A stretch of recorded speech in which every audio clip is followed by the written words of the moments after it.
ایک سچا واقعہ۔ ایک مرتبہ مدینہ میں قحط پڑ گیا۔ بہت سے لوگ مدینہ سے ہجرت کر کے دوسرے علاقے چلے گئے۔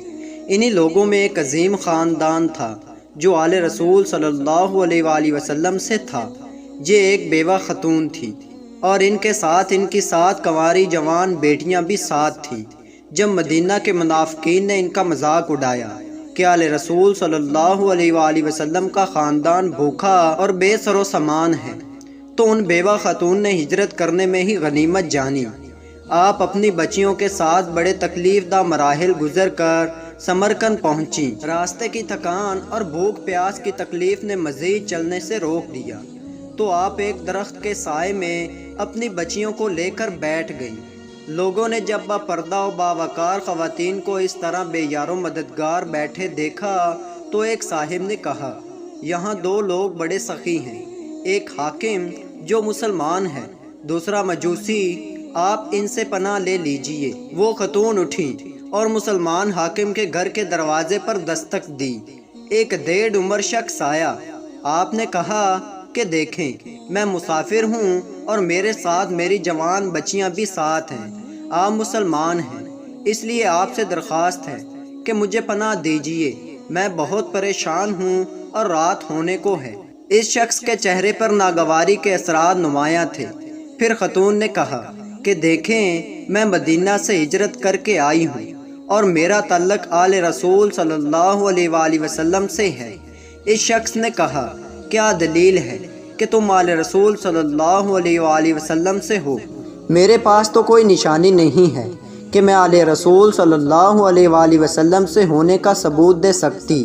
اس شخص نے بڑی بیزاری سے کہا، جاؤ جاؤ، اماں یہاں تو نہ جانے ایسے کتنے آتے ہیں۔ وہ خاتون واپس آ کر بیٹھ گئیں۔ کسی نے کہا کہ آپ فلاں گھر پر جائیں، وہ مجوسی کا گھر ہے، وہ شخص بہت سخی اور ہمدرد ہے۔ آپ اٹھیں اور اس کے دروازے پر دستک دے کر وہی الفاظ کہے جو مسلمان کو کہے تھے۔ یہ سننا تھا کہ مجوسی کے چہرے کا رنگ فک ہو گیا۔ اس نے فوراً اپنے گھر کا دروازہ کھول دیا اور نہایت عزت و احترام سے ان کو گھر میں بٹھایا اور اپنی بیوی سے کہا کہ ان لوگوں کے کھانے پینے کا بندوبست کرو۔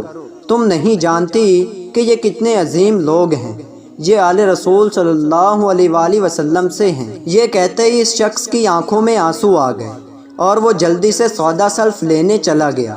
ابھی اس واقعے کو ایک ہی دن گزرا تھا کہ اس مجوسی کے گھر پر ایک شخص نے دستک دی۔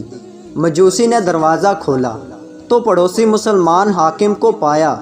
ننگے سر، ننگے پیر، پریشان حال مسلمان حاکم نے کہا، تیرے پاس ایک خاندان آیا ہے، اس کو میرے حوالے کر دے۔ مجوسی نے کہا، اب وہ میری پناہ میں ہیں۔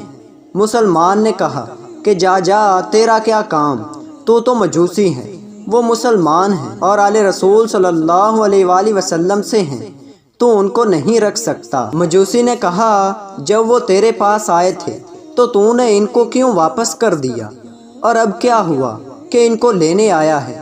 مسلمان نے کہا، جب میں نے اس خاندان کو واپس کیا اور میں دوپہر کو سویا تو مجھے رسول اللہ صلی اللہ علیہ وآلہ وسلم خواب میں نظر آئے۔ آپ صلی اللہ علیہ وآلہ وسلم نے فرمایا کہ یہ جو سامنے سونے کا محل ہے، ہیرے موتی اور جواہرات سے گندہ ہیں، یہ ایمان والے کا ہے۔ میں نے کہا، حضور اکرم صلی اللہ علیہ وآلہ وسلم، میں ایمان والا ہوں۔ آپ صلی اللہ علیہ وآلہ وسلم نے فرمایا کہ تیرے پاس کیا دلیل ہے کہ تو ایمان والا ہے؟ میں گھبرا کر اٹھ گیا اور میں سمجھ گیا کہ رسول اللہ صلی اللہ علیہ وآلہ وسلم نے مجھ سے دلیل کیوں مانگی۔ یہ سن کر مجوسی کی آنکھوں میں آنسو لیے زور زور سے ہنسنے لگا۔ مسلمان نے حیران ہو کر پوچھا کہ تو ہنس کیوں رہا ہے؟ اس مجوسی نے کہا، بن دیکھے سودا کیا تھا، تو نے خواب پورا نہیں دیکھا۔ جب رسول اللہ صلی اللہ علیہ وآلہ وسلم کے پاس تو آیا، میں رسول اللہ صلی اللہ علیہ وآلہ وسلم کے برابر میں کھڑا تھا۔ جیسے ہی آنکھ کھلی، میں نے میرے پورے خاندان نے کلمہ پڑھ لیا، جا جا اپنا کام کر، وہ محل میرا ہے۔ اس عظیم خاندان کی مدد کی بدولت اللہ رب العزت نے مجھ سمیت میرے پورے خاندان کو ہدایت دے دی ہے۔ جا جا دیکھ کر سودا کرتا ہے، وہ ایمان والا بھی میں ہوں۔ اور وہ محل بھی میرا ہے۔